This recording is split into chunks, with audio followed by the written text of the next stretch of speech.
Très heureux de vous retrouver, hein, coach Fréjus Zamblé.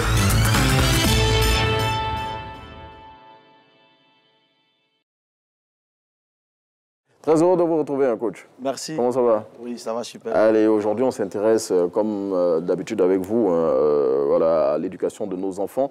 Et les cours ont repris depuis un certain moment. Et j'imagine que tous les parents, leur préoccupation majeure, c'est comment faire pour que leurs enfants réussissent cette année scolaire. Ouais. Et comment les parents peuvent accompagner leurs enfants dans cet objectif-là, coach? Déjà, en introduction, il faut dire que mettre un enfant à l'école, c'est un investissement. Oui. On se rappelle tous les efforts qu'ont fait les parents, les frais scolaires, les crédits par là, pour pouvoir payer la scolarité. Donc, mettre un enfant à l'école, c'est un investissement. Oui. Et lorsqu'on fait un investissement, bien entendu, on attend le retour de cet investissement. Forcément. Raison pour laquelle on ne va pas juste payer la scolarité, on ne va pas juste payer le transport, on ne va pas juste payer la cantine, mais on a notre rôle à jouer dans l'accompagnement de nos enfants. Et ce qu'on doit retenir ici, c'est qu'il y a deux choses. Vous savez, la perception qu'on a d'un individu détermine la performance qu'il va avoir. Forcément. Donc, la perception que les parents ont de leurs enfants peut jouer contre eux ou bien peut jouer en leur faveur.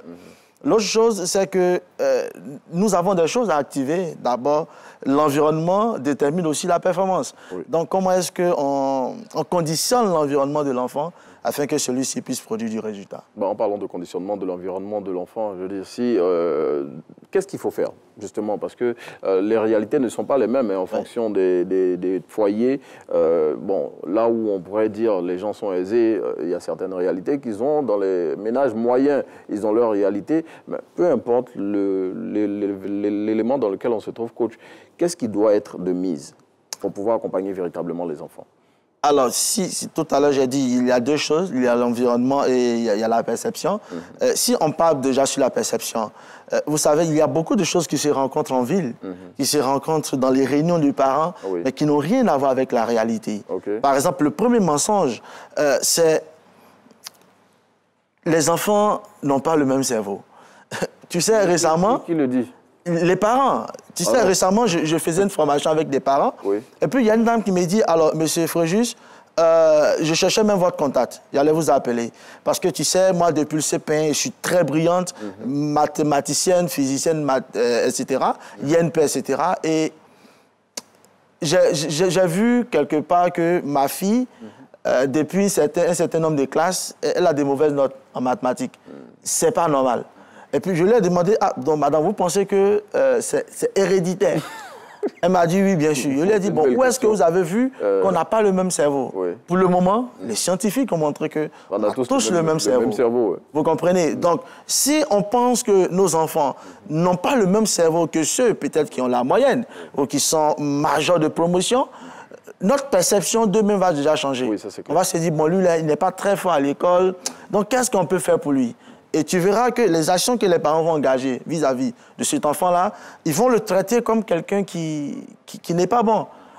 Or, si on te traite comme quelqu'un qui n'est pas bon, automatiquement, tu vas commencer à avoir des comportements de quelqu'un de moyen. Non, mais en même temps, coach, pour rebondir sur ce que vous dites, est-ce que ce n'est pas bon quand on décèle, je veux dire, soit des aptitudes particulières chez un enfant, ou bien quand on se rend compte que, bon, l'enfant n'est pas très doué, dans le cas de la dame, comme vous le dites, pour les mathématiques, est-ce que ce n'est pas mieux de l'orienter vers des branches où il serait plus à l'aise? Non, ce qu'il faut déjà retenir, c'est qu'on a tous le même cerveau, on a tous les mêmes performances. Ce qui va différencier les uns des autres, c'est qu'effectivement, comme tu as dit, on a des spécificités. D'accord? Mais ce qu'il faut remarquer, c'est que nous, en cabinet, on a vu des enfants qui venaient avec 2 de moyenne en mathématiques, mais après un travail, ils se retrouvent à 14-15. Et qu'est-ce que vous avez constaté? Quel est le problème? Le problème, c'est qu'ils n'avaient pas des méthodes. Ils n'avaient pas des outils. Parce qu'apprendre, ça s'apprend. Donc, est-ce qu'aujourd'hui, on apprend à nos enfants à étudier? Donc, un élève qui ne sait pas comment on étudie, coach? Il va buter sur les mathématiques. Par exemple, les mathématiques. Comment on étudie, coach? On prend les mathématiques. Il y a un exemple que j'aime donner dans les écoles. J'ai dit, supposons que vous avez 100 kilos, un sac de riz de 100 kilos à transporter pour la maison. Et il n'y a pas d'aide. Quelle est la meilleure méthode? Et tous me disent que, ah, monsieur, bon, vraiment, peut-être on va tirer le sac de riz, etc. C'est une mauvaise méthode. La bonne méthode, ça serait peut-être de défaire le sac de riz, de prendre un peu, de transporter... Avec un récipient. Avec un récipient, dans cette méthode-là, on va avoir l'impression que le processus il est long. Mais l'avantage avec ce processus, c'est qu'on va finir de transporter les 100 kilos. Les 100 kilos, de deux, on aura encore la force de faire d'autres choses. Oui. Mais si on s'en met à vouloir soulever le sac de riz de 100 kilos, ce qui va se passer, c'est qu'on ne pourra pas. Oui. Deux, on va se casser la hanche ou l'épaule. Et trois, on ne pourra plus faire d'autres choses. Ramenons cette méthode. Mathématiques. Ramenons cette on va décomposer les mathématiques, par exemple. On entend tout le monde dire, faites exercice, vous serez fort. Mais c'est faux, Renaud. Ah ouais? Oui, c'est faux.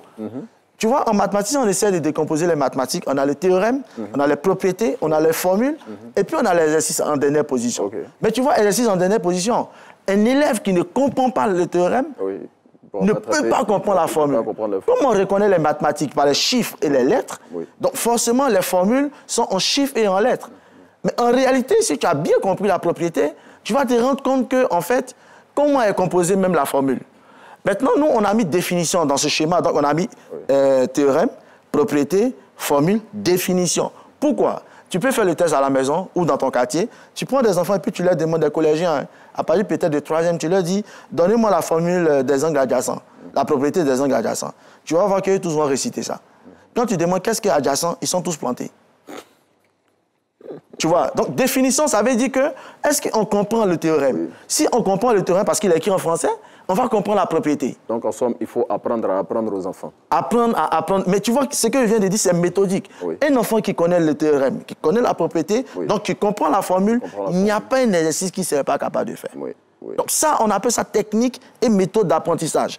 Un enfant qui a cette technique... Coach, pour vous résumer, c'est la technique qui est employée qui n'est pas la bonne. Qui n'est pas la bonne.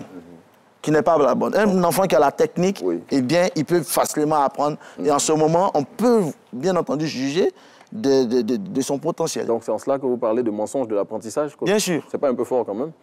C'est fort, mais c'est réel. Si la technique n'est pas la bonne, vous estimez qu'on ment dans notre manière d'apprendre? On ment parce qu'on bloque l'enfant. On entend des parents qui disent à leur enfant, mon frère, mathématiques, il faut laisser. Ton papa, lui, mais il valait rien. Bon, nous tous, on a été un peu bloqués comme ça. Moi, les maths et moi, c'était vraiment... oui, mais c'est faux. Chien et chat.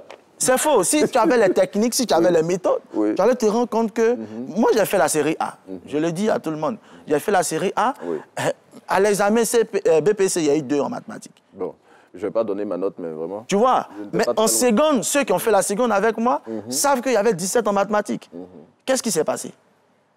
Parce qu'en ce moment, j'ai eu un grand frère qui était d'ailleurs le meilleur en mathématiques à Divo, et il s'est chargé de m'enseigner les mathématiques. Mais avec des méthodes, et à chaque fois qu'on devait faire les mathématiques, il pouvait prendre 15 minutes pour me dire, l'exercice, c'est trop facile. Tu vois que si je t'explique, tu vas comprendre.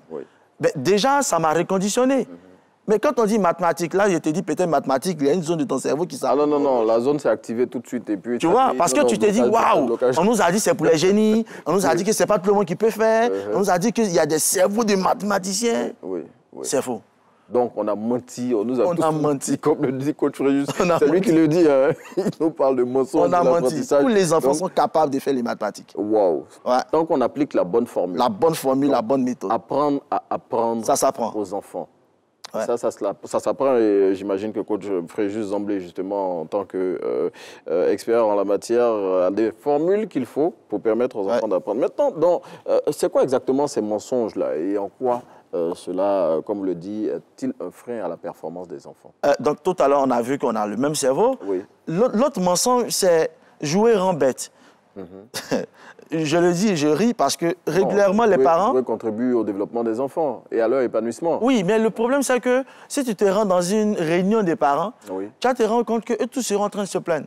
Et très souvent, les parents, quand tu nous appelles, ils disent, Monsieur Zamblé, j'ai ma fille de 8 ans là, mais vraiment, elle s'amuse trop. Ça, elle va devenir bête. Il dit, bon, décris-moi le comportement d'un enfant de 8 ans.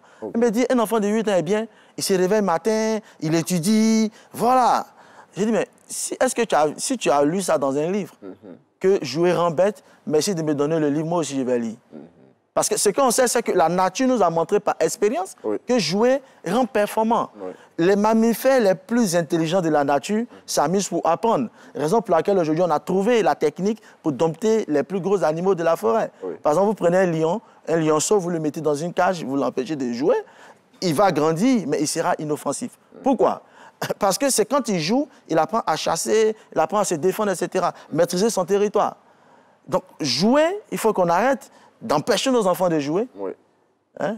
Et ça, certainement, ils vont dire, mais mes exemples, un enfant qui s'amuse tout le temps, on va voir ça après. Mais déjà, ce qu'on doit retenir, c'est que jouer rend intelligent. Mais dans quelle proportion, coach, on ne va pas laisser les enfants aussi jouer toute la journée. Je suis d'accord. Il faut qu'ils aillent, il faut qu'ils étudient. Donc, dans quelle proportion on leur permet de jouer jusqu'à quand? Avant de parler de proportion, oui. Est-ce qu'on a un programme de travail? Bon, allons-y. Vous voyez, et là, j'ai parlé... En illustration, on a quelques images que la régie nous envoie pour permettre de mieux comprendre ce que Coach Jamblé est en train de nous expliquer. Alors, quand je parle de programme de travail, tout à l'heure, je parlais d'environnement. Tu disais, est-ce qu'il fallait un certain nombre de moyens? Non. Quand je parle d'environnement, c'est est-ce qu'on s'est assis et déterminé ce qu'on devait faire pendant la rentrée scolaire? Tout un programme, hein, coach. Bien sûr. On quitte des vacances. On était dans le jeu, à 100%, je vais dire. Et là, on doit jouer, on doit jongler entre le jeu et l'école. Ce n'est pas évident pour nos enfants. Donc, en première chose, j'ai parlé de la réunion familiale. Alors, il fallait faire cette réunion-là. Ceux qui nous suivent, qui n'ont pas encore fait la réunion, dès ce soir... La réunion avec qui? Avec les enfants. Avec madame, les enfants? Madame, monsieur, les enfants. On doit d'abord les féliciter. Bonjour mes enfants, je suis très heureux d'être votre père et je suis très heureux de vous avoir afin de pouvoir démarrer cette année scolaire. Alors, tout de suite, est-ce que vous avez déjà fixé vos objectifs? Oui, là on le voit ici à l'image aussi. D'accord. Donc, félicitez les enfants avant de démarrer et ensuite, il faut fixer ensemble les objectifs. Quels sont les objectifs que vous souhaitez atteindre cette année? Bon, moi je veux avoir 14, moi je veux avoir 10. Un enfant par exemple qui dit qu'il veut avoir 10, ça nous donne un signal. Que cet enfant-là, peut-être, n'a pas confiance en lui. Peut-être qu'il ne croit pas qu'il peut faire plus. 10 sur 20 ou 10 sur 20, 10 sur 10. Non, 10 sur 20. OK. Et lorsqu'on a déterminé les objectifs, on va leur poser les questions. Pour savoir, mais tu vas avoir 14. Qu'est-ce que tu penses pouvoir faire pour avoir 14? Je vais faire une petite parenthèse. Il y a des enfants qui jouent et puis, moi j'ai entendu une fois un enfant qui était en train de taper un véhicule, une boîte. Jamais. Attends, petit, toi, tu veux devenir apprenti? Il dit oui, ça lui plaît. Un enfant qui se met un truc comme ça. Je ne vois pas quel parent qui serait fier que son enfant... Bon, même si ce n'est pas un saut métier, mais je dis, je ne vois pas quel parent qui rêverait. Non, c'est qu'il faut savoir. La différence entre nous et les enfants, c'est que les enfants sont dans le présent. Les parents, ils ont de l'expérience, donc ils peuvent anticiper. Il dit, ça lui plaît. Mais qu'est-ce qui lui plaît dedans? C'est comme un enfant qui m'a dit que, tonton, moi, quand il va à l'église, ça me plaît trop. Pourquoi? Parce qu'il joue à la batterie. Et puis ses parents sont fâchés. Mais comment il a discuté avec lui? En fait, lui, c'est la batterie qui lui plaît. Mais je lui ai dit, est-ce que tu ne penses pas que tu peux être chef d'orchestre ou bien que tu peux avoir une maison de production? Il dit, tonton, ça, je n'avais pas vu. Parce qu'effectivement, il joue la batterie, mais il cherche aussi à jouer à la guitare. Mais tonton, qu'est-ce qu'il faut faire? Cet enfant, il a dit ça qu'aujourd'hui. Coach Jamblé, ces formules qui marchent à tous les coups. Donc on revient à la réunion familiale. À la réunion familiale. Fixation des objectifs. On va fixer les objectifs et ensemble, on va demander aux enfants, et c'est là que les parents seront très heureux de la réunion familiale. Parce que le défi, c'est qu'on ne sait pas comment on arrête les jeux, on ne sait pas comment on gère le temps de télévision, etc. On va demander à nos enfants, qu'est-ce que selon vous... On a tous ce problème-là. Oui, mais c'est parce qu'on n'a pas fait la réunion. Donc en ce moment, on va leur demander, qu'est-ce que selon vous, on devrait pouvoir faire pour pouvoir réussir cette stratégie. C'est là que vous allez voir que vos enfants sont très brillants. Ils vont commencer à vous dire, bon papa, nous on pense par exemple qu'on doit étudier à partir de 18 h. Et puis on écrit. Donc il y a un secrétaire des séances. Fixation des objectifs écrit. Et avec les enfants qui eux-mêmes déterminent les règles du jeu. Bien entendu. Donc à quelle heure par exemple on doit étudier? Et il y a différents aspects. Donc par exemple... Vous savez que les enfants, si on est chrétien ou musulman, donc si on a une vie spirituelle, alors qu'est-ce que vous pensez qu'on devait pouvoir faire dans notre spiritualité qui va nous aider à avoir ces résultats? Parce que c'est Dieu qui va nous bénir forcément. Et ils vont vous dire, si c'est musulman, ils vont dire, ah papa, telle prière là c'est important, donc on pense qu'on va faire ça ensemble. En ce moment, bon, à 18 h, si on étudie les enfants, qu'est-ce que vous pensez de la télévision? Ah papa, la télévision là, ça nous distrait. Tout ça, c'est écrit. Et donc là, on coupe la télé à partir de 18 h pour que tout le monde soit concentré. Et le fait qu'ils étudient ensemble. Dans un endroit de la maison, très loin des postes de télévision. Magnifique. Pour éviter de les distraire. Maintenant, Coach Jamblé, quand on parle au chien, selon le dicton, il faut parler aussi à l'os. Et les parents qui ne savent pas comment communiquer à leurs enfants, justement, pour faire ce genre de réunion familiale, là, comment faire? Parce que ce n'est pas tous les parents qui facilement arrivent à parler à leurs enfants. Non. À eux aussi, il faut apprendre à communiquer. Pour aller dans votre sens. En fait, vous savez, la communication, je faisais une formation récemment avec le personnel d'une entreprise, puis il y a quelqu'un qui m'a dit quelque chose de très brillant. Il m'a dit, Monsieur Zamblé, quand vous avez fait votre formation sur la communication, finalement, je comprends qu'avant de parler à nos enfants, ce qu'on va leur dire, là, est-ce qu'on serait capable de dire ça à nos parents, à nos patrons? Si oui, on peut leur dire ça. Ah non, je ne vois pas l'image. Ce qu'on dit à nos enfants, est-ce qu'on serait capable de le dire à nos patrons? C'est que moi, je vais te dire. Oui. Ce que je te dis, si peut-être on n'est pas sur un plateau, etc., est-ce que je serais capable de dire ça à mon patron ou à ma patronne?